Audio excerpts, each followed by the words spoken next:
Y'all know I'm a crier, so I'm going to go ahead and get the tissues now.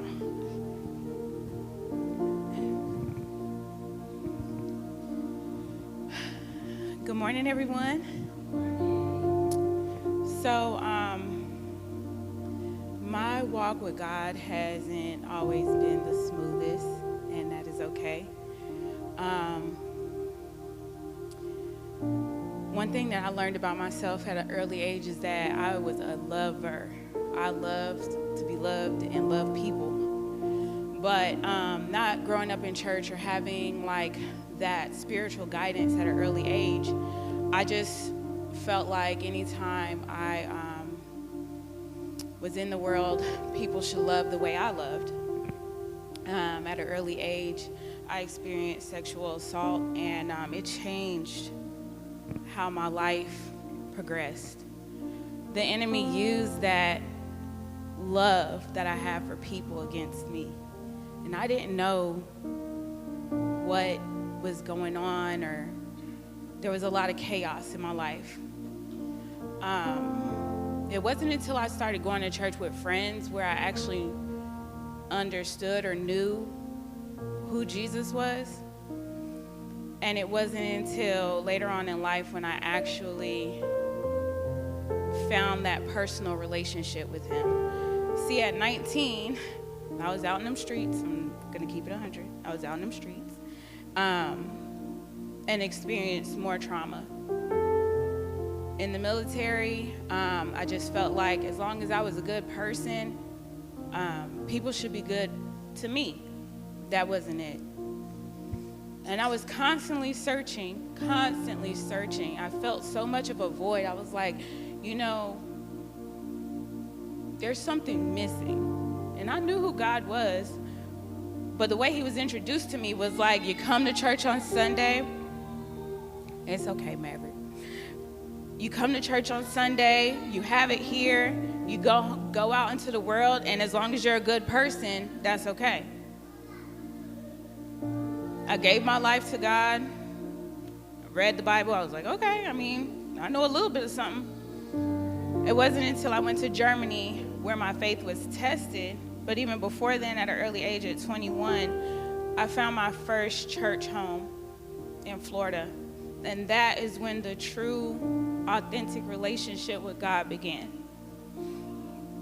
I dedicated my life to him in such a way where it was like, this is it. This is the love that I've been looking for. I had joined the dance ministry, and the pureness when I danced for him could not be duplicated. Every Sunday, when I was out in the world, I would leave everything out on that floor for him. It wasn't for anybody else. Even then, I still did not know that God wanted every part of me. I would give it to him on Sunday, in accessory prayer, Bible study. I made it a priority, but how I walked in the world it didn't add up, right? Germany, I didn't find a church home. I was struggling. And then I came to Knob Noster, Missouri in 2016. And God has a funny way of planting people in your life to stand in the gap, to remind you that his love can be in physical form. The hardest thing about my walk is that I didn't have anything physical to attach that love to.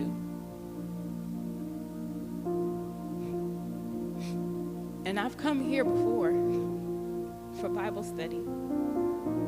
And I've met so many people in this church in so many different ways.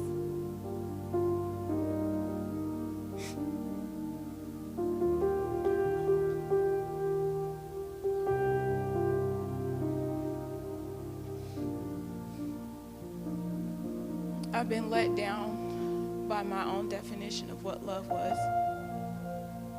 When I birthed my twins. That was the physical form of God's love.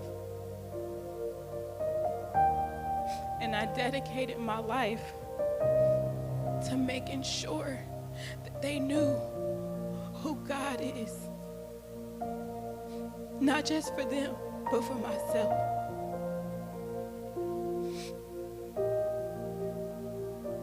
I ended up making my way back here. And I became more and more hungry for him. Because when you get a taste of God's true love in your life, the things that happen to you in your past, the things that go on in that world, doesn't matter anymore. For me, at 33 years old, I made that decision that my life will fully belong to him. And I dedicate my life to letting people know that the love that a lot of people keep searching for out in them streets, you won't find it. Everything that I prayed for when I was younger, he didn't give it to me then because he knew I'd mess it up. He wanted to wait until I had that authentic relationship with him, that nothing can sever us, before he blessed me with Darian, with his parents, building a stronger relationship with my parents, the way I treat my children with love and grace and patience. So as I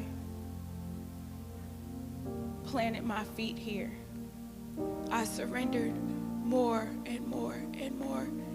And the deepest prayer that I had with God, I want to be unrecognizable. It's not something I just want to say. I want to live that. I don't want to know who Imani is anymore. I want to know who he's called me to be, and whatever that looks like, that's what I want to do. If it was not for the fact that I had such an encounter with God's love, I would not be standing in front of y'all today. I would not. The enemy has used the way I loved against me for so many years. And when God came to me and said, I can love you the way you want to be loved, that's nothing you can duplicate. It's not hard. We make it hard. My life has been changed because I completely surrendered to him. It doesn't mean that I'm perfect, but it means I acknowledge that I am weak and I cannot do anything without him.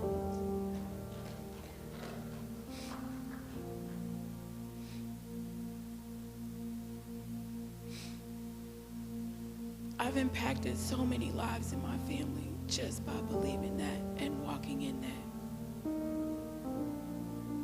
My mother let me pray for her. I've only seen her cry 3 times in my life. And when she came down for my twins' birthday, that was the 4th.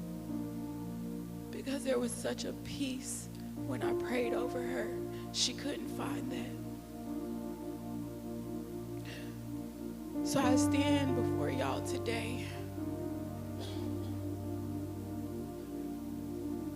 to just tell y'all, I know life be lifing, but God is always going to be the one to cover you in grace and extend his love and fill those voids that we constantly look into the world for.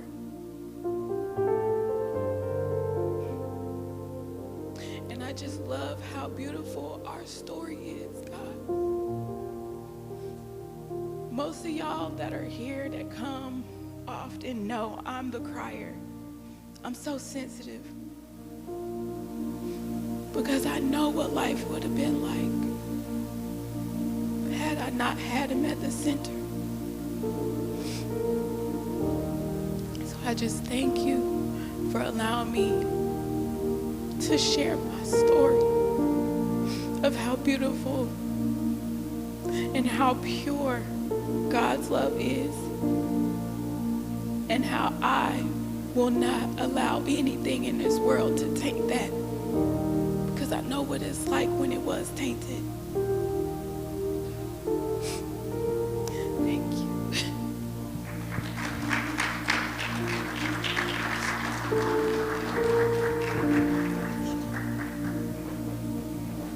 Thank you for sharing.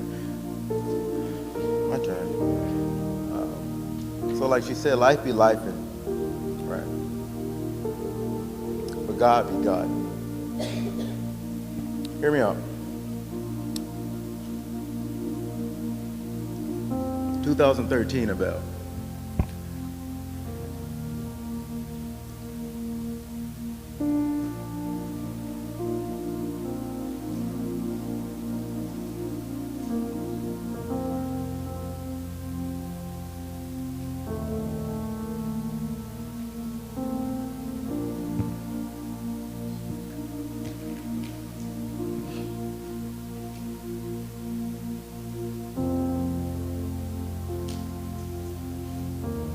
It's a Friday.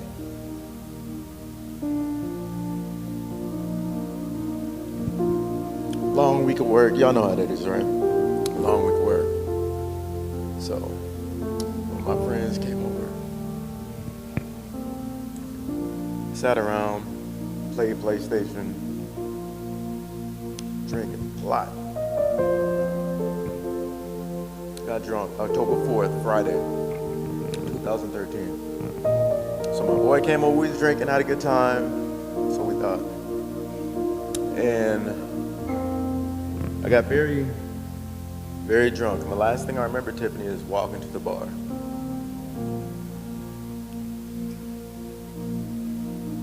Last thing I remember is walking to the bar. I wake up.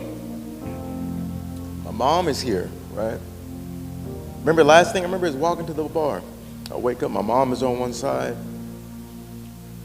The young lady I was talking to at the time, she was on the other side of me. And I look around Carrington, and I'm in a hospital.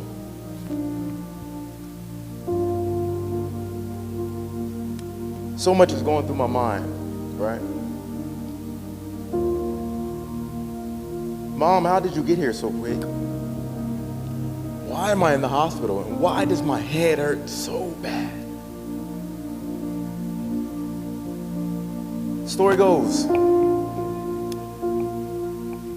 were leaving the bar, me and my friend, and he was talking to a girl, and her boyfriend came up and said, leave her alone. And her boyfriend and my friend kind of got into an argument, testosterone kicked in. And me being the peacemaker I am, and again, I don't remember any of this. This is just a story. So, me being the peacemaker I am, someone says, I came in and tried to, hey, chill out. And someone came in, boom, knocked me in the back of my head.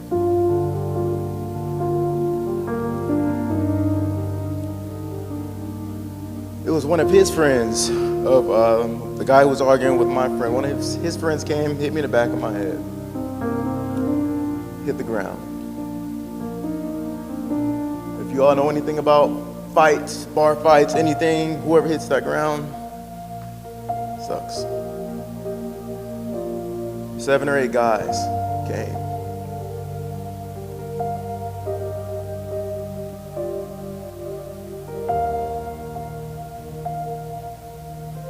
Jumped me and my friend.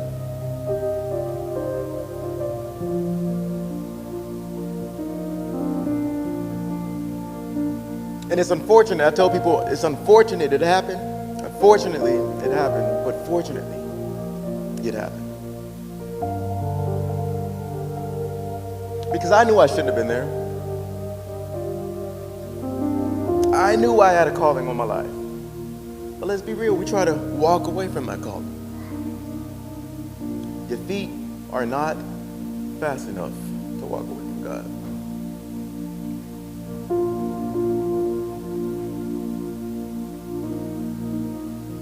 This news article that said I was jumped, left for dead. I was in the ICU for 12 hours. I don't remember any of this. That's why you can't tell anyone, no one can tell me that God is not good. Because in spite of doing what I should not have been doing, He covered me. He didn't have to. I did not deserve it at all. I was in ICU for 12 hours, in and out of consciousness. Finally came back to it. I'm in the hotel room. The doctors were saying it was going to be 6 months until I was able to have a functioning lifestyle again. Fractured skull, internal bleeding. Felt like someone had my head and had razor blades inside of my head and was just shaking it up as hard as you can, light sensitive, sound sensitive, going through it. Darkest time of my life, God showed up. My mom would try to wash me up and try to feed me, but I'm going through a dark period, you know? I don't know who did this to me. To this day, I don't know these guys' face. I don't know the story, so I'm just in this really dark space. So my mom is trying to feed me. She's trying to wash me up, and I'm upset. I'm like, leave me alone, let me be. But let me tell you something about black moms, right? She's like, boy, you better stop. I'm your mom. Give me the crackers. Okay, I'll eat a little bit. Wash my armpits, please. I would have to get up and walk to the end of the hallway and walk back, Sam, for physical training. Because it's a traumatic brain injury. That's what they call it. That's what it's called. So just getting up and walking to the end of the hallway, Darian, and coming back, that would feel like a 2-mile run, man. I had to do that every day. I was in the hospital for a week. My church mother and church pastor, my church in Minot, they came and prayed for me. And when I got back to church, I was in the hospital a total of 1 month. Stick with me. But when I got back to church, they said that my condition was so bad, they didn't know if they would have to prepare a funeral service.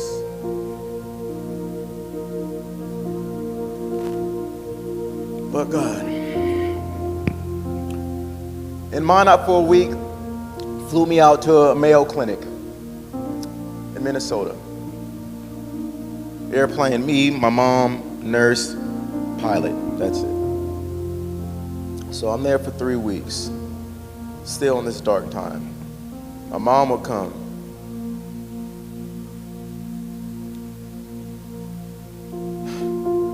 She would sit by me.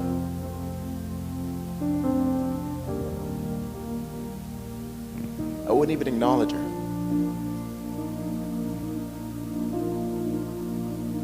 Picture your child almost dying.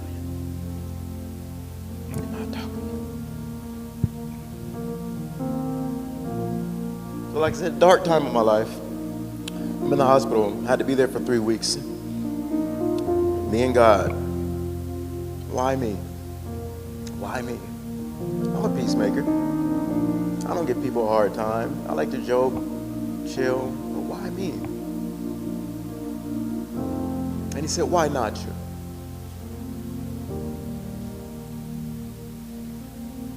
So many times, Sakai, we want to be used by God for the good stuff. I want to be able to play the piano like a bell, play the drums like Sam, or be good in sports. I want to be used good, but we have to go through dark times show the glory of God. So unfortunately it happened to me, but fortunately it happened to me because I needed that wake-up call. So now because of my testimony, I can speak to other young men and say, hey, don't let it get there.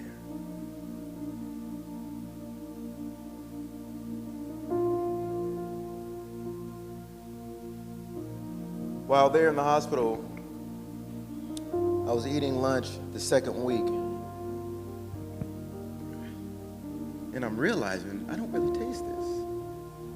So on top of my light sensitive, sound sensitive, fracture skull, internal bleeding, I lost my sense of smell.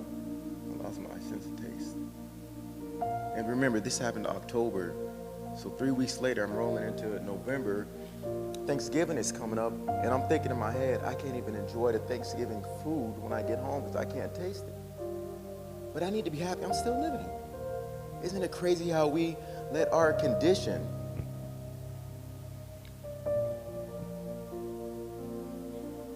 So I'm in the hospital 3 weeks, and I had to take a driving test, everyone, and they dumped out a lot of stuff on the table. I had to show them what the toothbrush was, what the toothpaste is, because again, it's a traumatic brain injury. Your brain goes in overdrive to try to remember how to do things, but God.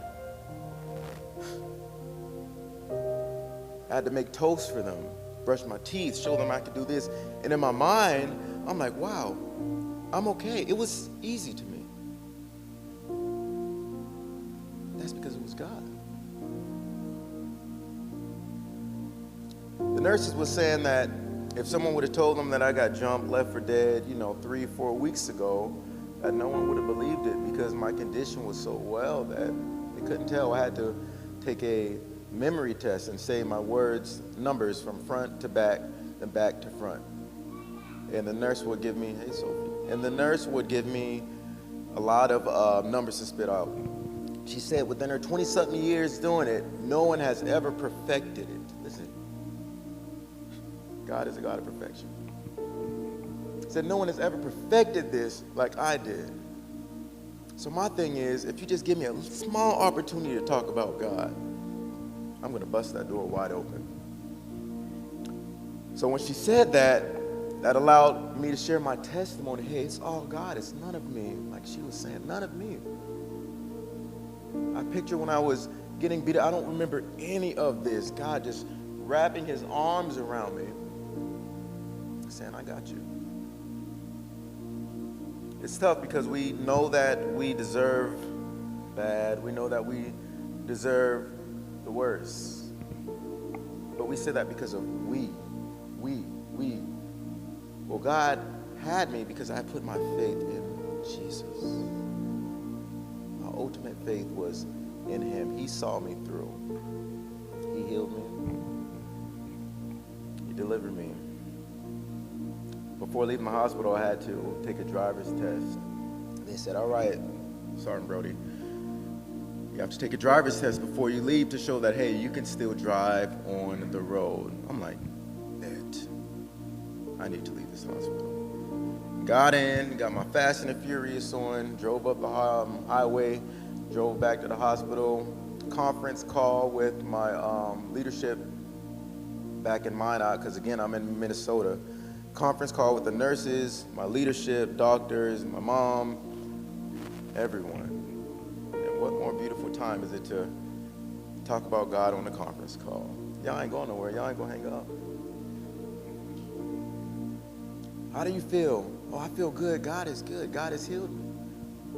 All right, do you feel that you can come back to work? Yes, I can come back to work. Will you be able to work a full shift? We'll see. But one thing I do know is that I'm alive and God has kept me and he's healed me so that I can come home. So when I got back to Minot, I was working 4-hour shifts. 4-hour shifts felt like a 12-hour shift because again, a traumatic brain injury is nothing to mess around with. I got to go home that Thanksgiving and spend time with my family.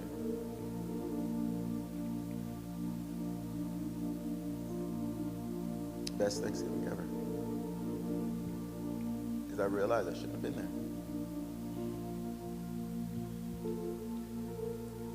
So my testimony is one of faith. Don't lose faith. Don't lose faith. I could have easily lost faith and gave up. Apostle gave a word last week, faith without works is dead. So I had my faith, right? But my faith was a seed, Micaiah. But how can I get this seed of faith to grow and produce something? I had to water it. How did I water it? With my relationship and my time with God while I was in that hospital. I had nothing else to do.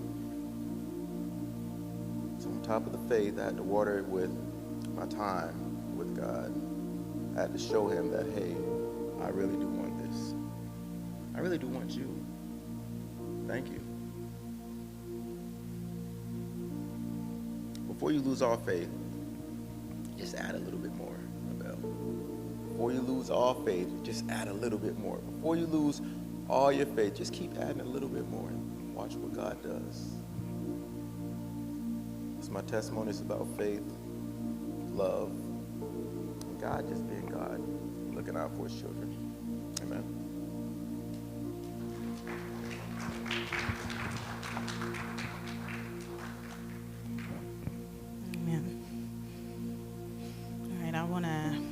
I'm a little nervous for some reason today, and I don't know why. I want to start my testimony with Ecclesiastes 3:1, and it says, "For everything there is a season and a time for every matter under heaven." Amen. And so my testimony is about seasons. Anybody that knows me knows that I will talk about seasons often because of the things that have happened in my life has shown me that no matter what's happening now in this season, there'll be another season. So even when you're going through bad times or hard times, there'll be another season. This is just a time, this is a short time, just a season. And so I've been blessed, and I just want to take the time to recognize and thank my parents for how they raised me. I've been blessed. I grew up in church, and I grew up in the Word, and the Bible verse comes to my mind about raise up a child in the way they should go, and they won't depart from it. And that has really been the testimony of my life, and I thank them for that. Even being a church kid and growing up in church, you make bad choices sometimes. You do things that you're not supposed to do, things that you've been taught the right thing to do. And in the end of high school, I found myself in a verbally abusive and toxic relationship with my boyfriend at the time. And I didn't even recognize it, that I was in a bad situation. I didn't even recognize that it wasn't healthy. I got pregnant out of wedlock with my first son, and then it became a physically abusive relationship. And I remember being angry and upset at the time because I didn't blame myself. Of course, you don't blame yourself in the moment. I blamed, like, how could this happen to me? I walk with the Lord. I go to church. I check all the boxes, but I'm still in this bad situation. And I was in a college class for mental health, and they were teaching us about how hard it is for women to leave abusive relationships. And they were saying how it could be 7 to 12 times before a woman leaves. And then they started talking about the statistics of children who witness domestic abuse. And as they started talking about how children that witness domestic abuse, boys, are half as likely to become abusers, I knew I had to leave. I was like, there's no way I can let my child become this or this happen to my child. And so by the grace of God, I had the right people around me. I had the people that kept me accountable, and I was able to leave that abusive relationship. And it's only because of God, because I didn't have the strength to. I really prayed, and I had people pray for me and people cover me, and people, because I was engaged and I thought I was doing the right thing by marrying the person that I was with. And there was people in the church, and I thank God for that were like, no, God doesn't want you to be in. You made that choice. God didn't make that choice.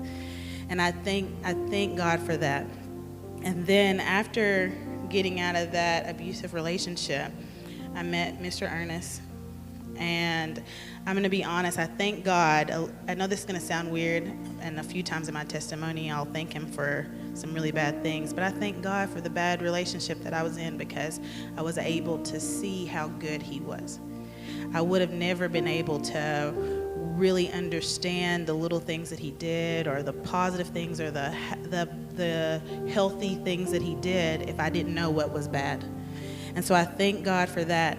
And so in a testimony in itself, the day of our wedding, we were on our way to our honeymoon. And on our way to our honeymoon, we're in one of the lanes that has 4 lanes going one way, 4 lanes going the other way. It's a huge 4-lane thing. We're in the very last lane.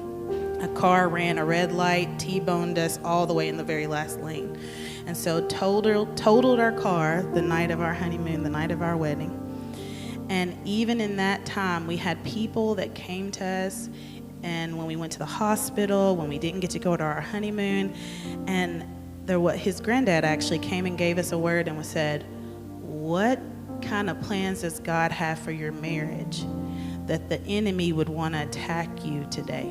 That he felt, and that really helped us, I think. It really helped us see the positive in a negative situation. And we have been married for almost 13 years, and I know that it's by the grace of God. And then once we were married, Ernest was in the military, and some of you guys are in the military. When you get your first duty station, you get kind of excited or anxious about what that'll look like. And we were all happy and excited because I had never left Kentucky. So I was like, well, wherever we go is going to be fun. And Ernest got orders to Italy, Aviana, Italy. And we were all excited about this new opportunity, and we were happy about it. And then my son's father wouldn't sign a passport. So in the beginning of our marriage, Mr. Ernest lived in Italy, and I was still in the States trying to get a passport for my son. And during that time, in the early of our marriage, I got pregnant with our second son, Evander. And so I spent that whole pregnancy away from my husband until he was blessed to be there, because God is good. He was there on the day he was born. And then after that, because God is good, we went through a whole year of court dates, a whole year of fighting to get a passport for ZJ. And by the grace of God, after my son was born, we were able to get one. And we were able to join my husband and be a family. We spent 3 or 4 years in Italy, and then we got orders to Florida, to Hurlburt Field. And while we're in Hurlburt Field, at this point in Italy, we had Juliana. And then when we got to Hurlburt Field, I got pregnant with our 4th child, Aurora. It was a rough pregnancy, and I got put on bed rest for quite a while at the end of the pregnancy, and hospitalized at the end of the pregnancy. But by the grace of God, when Aurora was born, she was born about 3 weeks premature, but she came out healthy. The doctors even was like, oh, this doesn't even look like a premature baby. She's so healthy. She doesn't need anything. I started getting sick a few days after I got released from the hospital. We didn't know why. I was throwing up constantly, just throwing up. I couldn't keep anything down. But if anybody knows me, I don't like getting help, and I don't like to be a downer, or I don't want to bother anybody. So I was like, oh, it'll be fine. People have hard pregnancies, it'll be fine. So we actually went to go to the 1-week appointment for Aurora, not for me, to check up for her. And the whole time I was just throwing up in the doctor's office. I just couldn't control it. And so the doctor was like, you need to go to the emergency room. So I went to the emergency room. I still couldn't keep any food down. I was still throwing up. They had no idea what was wrong with me. They couldn't figure it out. So they admitted me into the hospital. They kept looking. They couldn't figure it out. So finally they thought that I had a partial bowel obstruction, but they didn't know why or what was causing it. So they decided a week later, after I'd been in the hospital for a week, to do exploratory surgery. So it's basically they're going to open you up and just look around, hope they find something. When they opened me up, they found out that when I had a C-section when I had Aurora, and when I had that C-section, the doctors accidentally sewed my bowels to my uterus and caused this partial bowel obstruction. They ended up having to remove part of my bowel and part of my intestine, and they were very concerned. Obviously, this was at a military hospital. Everybody's freaking out. They wouldn't let the doctors, certain doctors, talk to me. But as soon as I had the surgery, I felt fine. I felt completely good. I didn't even feel like, they kept saying, oh, you can have more pain medicine. And I was like, I feel fine. I'm good. I really don't. I'm completely fine. And again, my mom was there, and she was like, well, that's God. That can't be anything but God, because what you've been through, you should be in so much.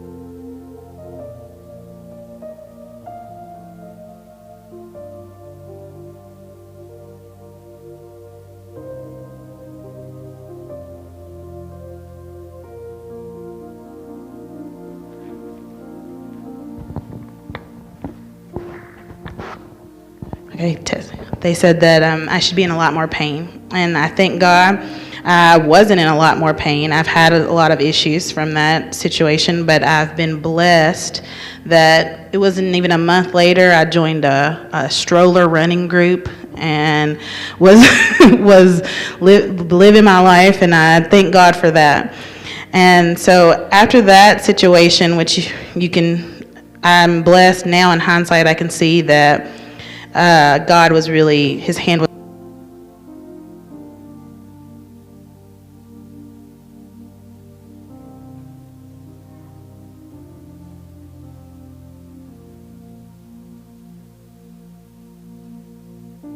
Okay. So apparently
full stress.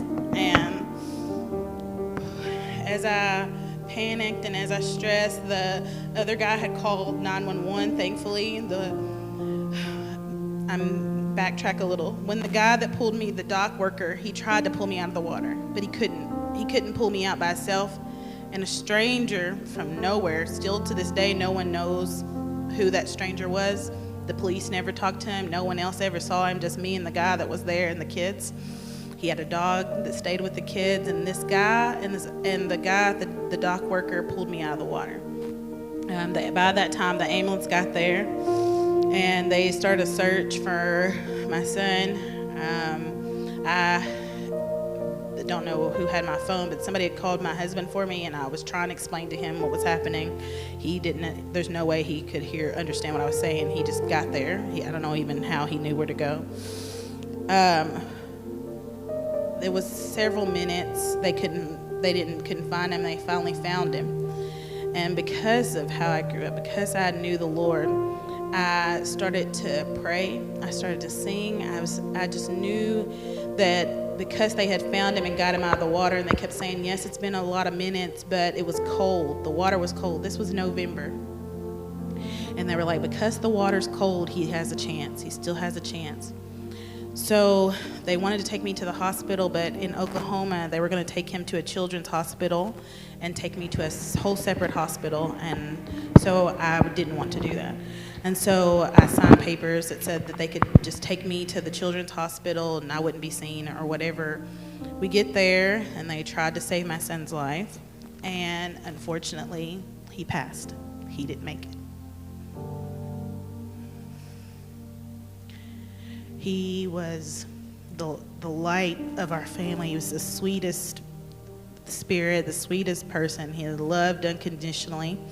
He hugged people even if they didn't want to be hugged. He was just happy all the time. There was the time when he was little that he was getting bullied for liking My Little Ponies. And I remember I was like, do you want me to go talk to the people at the school? And he was like, no, I'm just going to pray for them. And that was the kind of boy he was. And he passed away. And I had a really hard time with his passing. I'm not going to lie. I got angry with God. And I was very angry about it because I kept saying, even in the day past, I said, I've been faithful. I've been faithful. Why? Like Pastor Neil said, why me? I don't understand. And through other people, I had good friends and a good support system. I had a friend that came up to me during that time and said, you're angry. And I said, yes. And she said, you're angry with God? And I said, yeah. And she said, that's okay. He can handle your anger. And she said, it's okay to be angry. She said, you believe still. And I was like, yeah, I've not lost my faith. I'm just mad. And she said, it's okay. God can handle your anger. God knows where you're at. God knows what you're going through. At the time, I didn't want to hear anything. I had other people. I was a worship leader at the time. And there was a lady in the church, a church mother that came up to me, and she said, just do until you feel like you can't. And just do until even if you don't feel like it. And I was like, I don't feel like worshiping. I don't feel like coming to church. I don't feel like doing anything. And she was like, do it anyways. And I did. I came to church. I still worshiped. I still did all things. And before you knew it, I started to feel so much better. I started to feel like I started to remember that trusting God through all the things is what's important. And so you have to trust God even when it doesn't make sense, even when it's not the plan that you want it to be, even when it doesn't turn out your way, or even when your answers are no. You have to trust God because His plan for your life is perfect, and it's better than you can ever imagine. And the proof of that for me in the situation with my son is a year after he passed away, me and my husband decided to be foster parents. We didn't know, I don't know really, I think we may have lost our minds, I'm not for sure, but I really wanted to do it. I had always wanted to do it, and he had said, well, we're going to wait. And then we decided we're just going to do it. We're going to be foster parents. We're going to be there for kids that need help, because at the time when my son passed, I worked at a psychiatric hospital for children 5 to 17.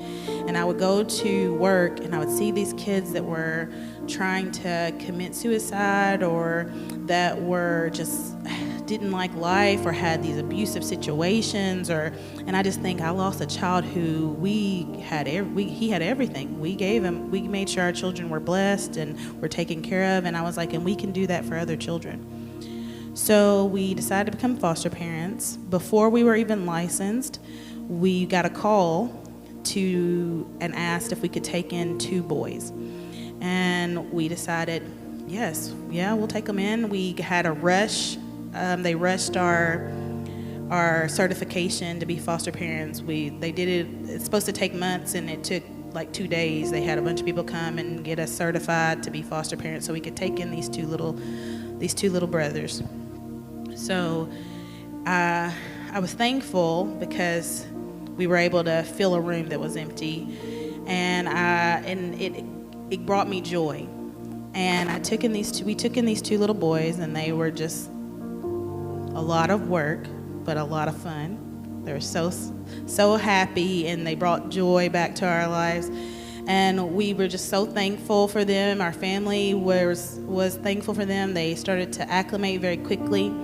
And then, unfortunately, their parents, in the process of us being their foster parents, lost their rights. And we were asked to adopt them. And we were like, of course we'll adopt them. We love them. They're already part of our family. And they said, but technically, we have to put them up for adoption with their sisters first, just to see, but more than likely, they're not going to get adopted together. And we were like, my husband, it didn't sit right with him. He actually, the thing he said was, they're not puppies at a pound. You can't separate children from each other. And we were like, well, let's pray and let's fast. We said, we'll take a month of prayer and fasting before we tell DHS that we'll be willing to take in 2 more kids, when at this point in our house there's 5 kids. And so we prayed and we fasted. One day we were looking at each other, and he said, I feel like God already gave me the answer. And I said, I do too. And he said, so I guess we're going to take in all these kids. And I said, yeah, I guess we are. And so we tell DHS that we'll be willing to take in the girls as well. And they were like, oh, of course, yes, that's wonderful, because at the time their foster parents were strictly foster parents. They didn't want to adopt. And so we very quickly, probably one of the fastest adoptions ever. It was not even a year before we were able to adopt all 4 kids. And that brought the total of children in our house from 4 down to 3, back to 5, and now to 7. And so I thank God for that, because we were able to adopt all of them, and they have been a blessing in my life. They have helped me see the joy and the Bible verse about you should be like a child when you come to the Lord. And I get to watch these children all the time and their childlike faith, and it reminds me to have childlike faith. And after all of that, I can really say that I have a testimony on my life from Psalms 30 and 11 through 12, and it says, you have turned my mourning into joyful dancing. You have taken away my clothes of mourning and clothed me with joy, that I might sing praises to you and not be silent. O Lord my God, I will give you thanks forever. And I'm just thankful for all that he's done for turning my mourning into dancing.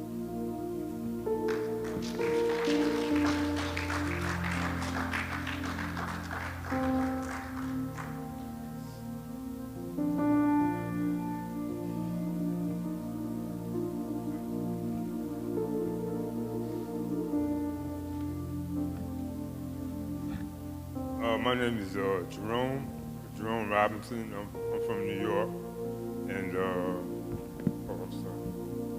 I'm from New York. I'm a veteran. I was a cop in the Air Force for 20 years, and I was in the Army for 3 years. I got out. Certain circumstances in my life put me back in the military.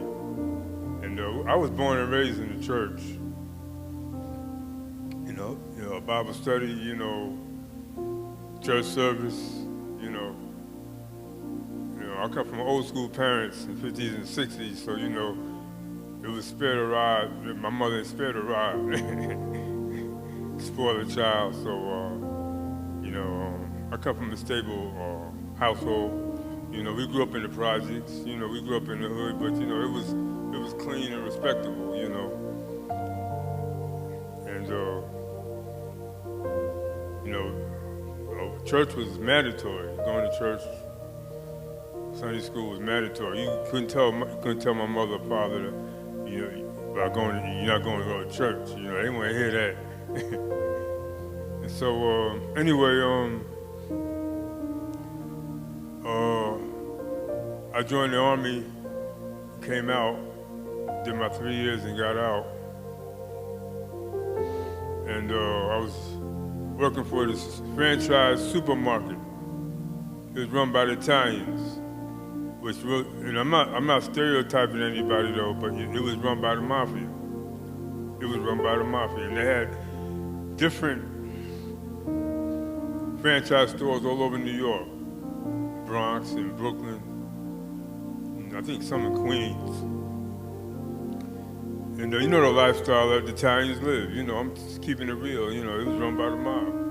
You know, and my brother, he was the manager and I was assistant manager. He went in the Air Force.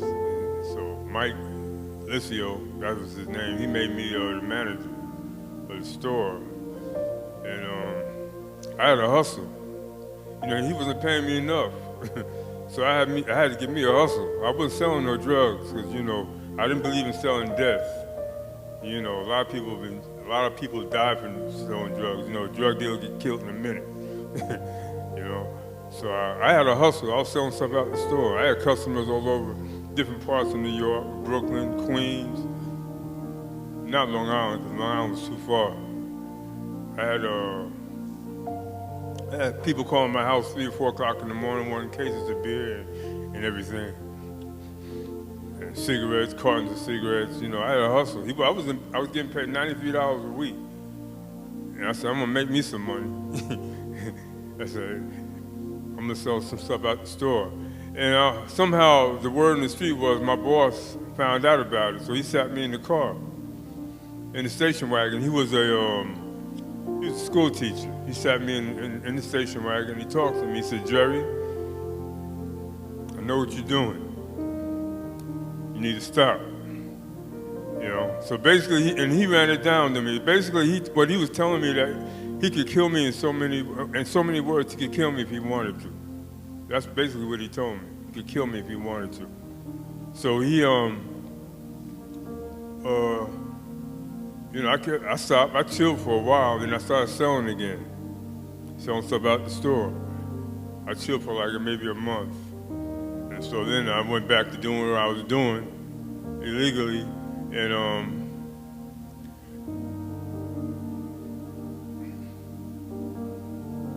a guy named Tony Melvin basically changed my life. Tony Melvin. Came in the store with, I don't know what he had a gun or he had something, he had a sharp object, or either he had a gun and he wanted to rob the store. He came in, took what he wanted to get, 2 6-packs of Michelob, and he had a sharp object in his right hand. To this very day, I don't know what it was. So I ran out of the store. I said, yo, where you going, man? I took my fist and threw a punch. It hit the thing of Michelob, a 6-pack of Michelob, fell down, was fizzing around, and then I threw another punch and I hit him. And my body, I lost my balance. And I tried to regain my balance, and next thing I know, that was it. Like Pastor Neil, I was out. I was knocked out. I don't remember how I got to the hospital. From what they tell me, I was bleeding in my head. I still have, to this very day, I still have that that mark in the back of my head and a little cut on the side of my lip. I don't remember being in the ambulance. All thing I know is the last thing I remember was I threw a punch. I hit him good too.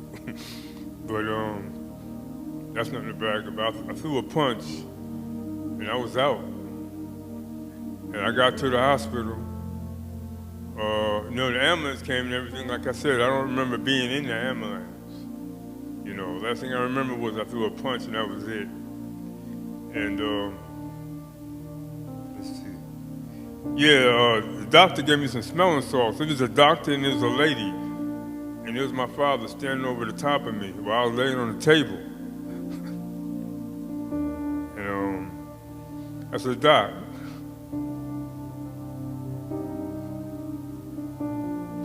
where's my gold chain?" Yeah, I got my head busted wide open. And I'm asking the doctor for my gold chain. I was half asleep. I was half groggy, And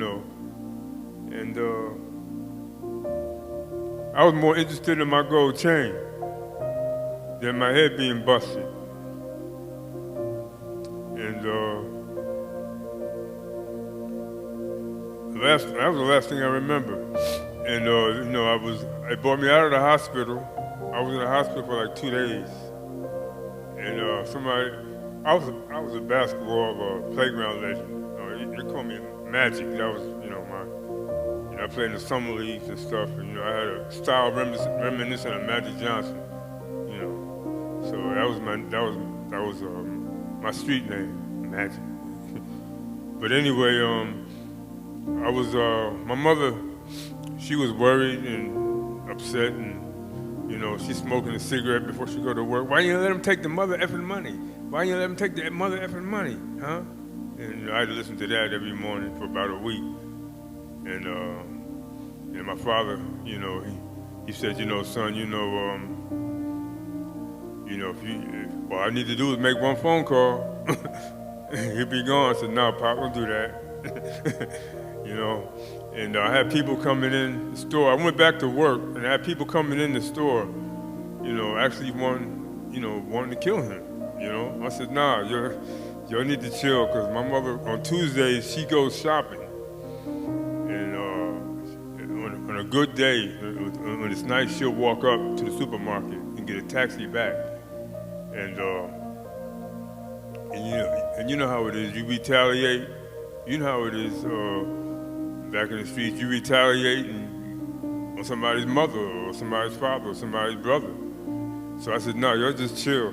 just forget it. Squash it, And my boss wouldn't give me a raise. So I cussed him out.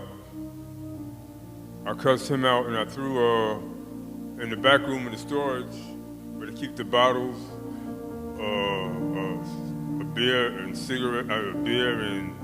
all the beverages. I picked up a box of liter and I threw it at him. I threw it at him and I picked up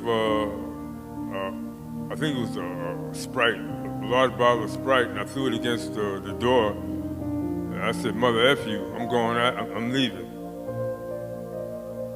And I went ahead and I said, I gotta get out of New York. If I kill somebody, I end up getting killed. Because there were a lot of lawlessness going on at the time. And so, I joined the military. I went back and joined the Air Force, and I had a fiance, and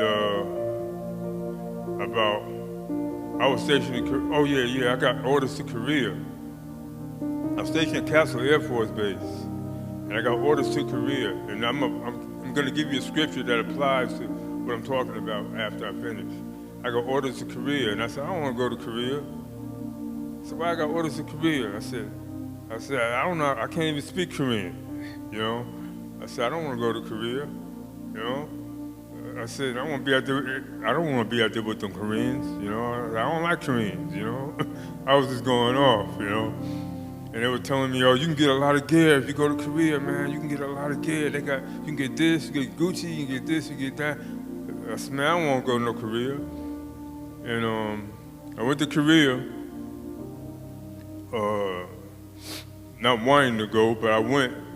And I had a fiance at the time, and I went home on leave, and she wasn't acting right. She was disobedient, found somebody else, because we had planned on getting married. And so, let's see. Oh, yeah. And so, while I was home on leave, his name was Ron. His name was Ron, yeah. While I was home on leave, he came home. She pulled up in the car with him, and I happened to see them. I went over to stepfather's house, and I went downstairs, and I took my fist, and I hit the driver's side mirror, and the mirror was tangling like this, and he got back in the car real quickly, and I tried to put my fist through the window, the driver's side window. I tried to put my fist through it. I'm not gonna lie to you. I'm not gonna lie in church. And that was it. I got a taxi back to Yonkers. I didn't get the bus because it was like 4 or 5 o'clock in the morning. And so I got a taxi back to White Plains, which was like $60, $70 something because the buses didn't start running until like 6 in the morning. And I went back to Korea. I was home on leave. Went back to Korea with tears in my eyes on the airplane. And I got humble. I got really humble. And I said, God, why is this happening to me? What did I do? What did I do to deserve this, And I went to church. When I went to church that Sunday, they asked me, anybody want to accept Christ? I said, yeah. I told myself, yeah, I need to get on up there. And I went up there and I accepted Christ. And I accepted Christ. And June 12th, 1983 is my spiritual birthday. And I'll never forget that day. And it was a blessing because I got, like the word says, Psalms 37, 23, 24, a man's footsteps is ordered by the Lord. And so God sent me to Korea to get saved. A man's footsteps is ordered by the Lord. Psalms 37, 23, and 24. God will put you where you don't want to go to get blessed. He sent me to Cheyenne, Wyoming, FE1 Air Force Base. I didn't want to go there. I was complaining. I said, I'm a city boy. I won't go out here in the West, Midwest. I said, nothing but cows and corn out there. You know what I'm saying? And it was a blessing because we took 2 basketball championships. I got my car. I had a 1986 Chrysler Laser at the time, a 5-speed. And I had an issue with my car. The dude fixed it for free at the dealership. He said, don't say nothing to nobody because of my job. So he fixed it for free. And I prospered on my job. So anytime the Lord sends you somewhere and you don't want to go, or you get a job transfer and you might not like it, He has plans for you to prosper. He's got God's got a blueprint of your life. He made it like in the book of Jeremiah. It says He knows the number of hairs on your head. God got a blueprint. The day you was in your mother's womb, God had, even before you got in your mother's womb, God had the blueprint already set of your life. All you got to do is just go where you want, go where He tells you. And that's what I told my son. My son got, he's in the Air Force, and my daughter, she's in college. My son didn't want to go to New Mexico. Complaining about being, Dad, ain't no girls out here, the girls are stuck up and blah, blah, blah, and nothing but dry tumbleweeds out here. He ended up making Airman of the Month and he got promoted 11 months early. And he didn't complain no more after that. So, but I thank God because, you know, and I started attending Bible study after I gave my life to Christ. And when I came home on leave, I saw Vanessa. And she said she apologized for what she had done. And I said it was a blessing. God used you to bring me to the Lord. She treated me to McDonald's, you know. So God used her. God will use whoever he wants. He can use a 5-year-old baby. He used a donkey. He used an ass. And I mean, you know, God will use, he's God. He can use whatever and whoever he wants to bring you to correctness. You can't doubt the supernatural power of God. You can't doubt it, you know. And if you try to doubt it, that shows lack of faith on your part.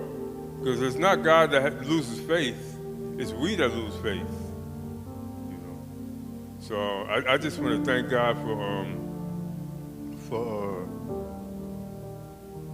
me getting almost, I shouldn't say for me almost getting killed, because it was a step toward me getting to Christ. God used different steps and scenarios for me to get to Christ. And I mean, I could have been dead right there. I could have been dead, you know. I mean, he could have shot me. If he had a gun, to this very day, I don't know what he had in his hand. I'll never know, you know, I'll never know. But I mean, it was a lesson I can always use to tell the youth. And like I told the youth, I tell you, you know, you guys are young, a lot younger than I am. Listen to your parents, because wisdom can save your life. Wisdom and knowledge that they went through when they were kids, or when they were younger, can save your life. So I just want to thank God for using me. Like I said, it wasn't me that kept myself alive. It was God. It was God.